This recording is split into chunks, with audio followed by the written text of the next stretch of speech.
I want to talk about something that happened in 2017. That is essentially an event that happened to you that very much, I would say, at the very least, changed how you do business. Yeah, and so, it was the September 11th. I was out doing a truck inspection. I had been in pain for days, and actually weeks. The pain had got so bad that I could barely stand up. My wife kept saying, "You need to go to the hospital." I wouldn't go. I had a Saturday. I mean, I work 7 days a week, but it was a Saturday truck inspection. I'm going out to do it. My wife says, "No, you need to go to the hospital." I said, "No, I'm going to do it." She's like, "Well, then I'm going with you because I'm afraid you can't even drive." So she went with me, sat in my truck. I went and did the inspection. When we got done, she's like, "Would you mind just going in and I bet you just need an IV." So she tricked me. I think, okay, well, maybe I just need an IV. I'll be good to go. I went in. Turns out that I had stage 3 colon cancer. They had to do emergency surgery on me. I had a lot of complications. I was in the hospital for 3.5 weeks with a pipe down my throat for a large part of that time. The doctors were telling me at that point, they couldn't tell me whether I was going to live or die. You reflect on something like that. And the crazy thing was, and this is the honest to God truth, I wasn't worried about me. I've lived a great life. I mean, I've really enjoyed my life.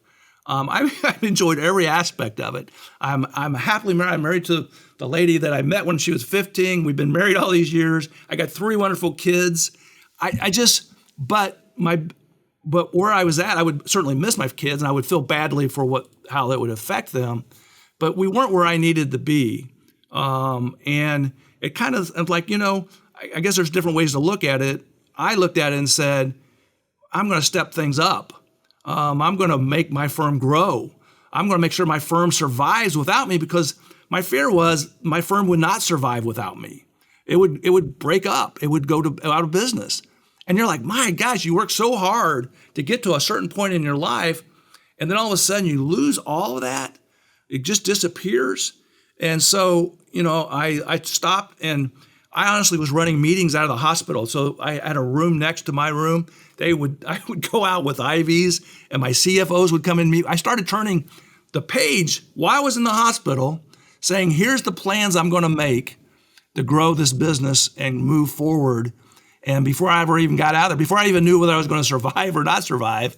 And then I went through 2 more surgeries. And the bad thing about our business is the word started leaking that I was sick.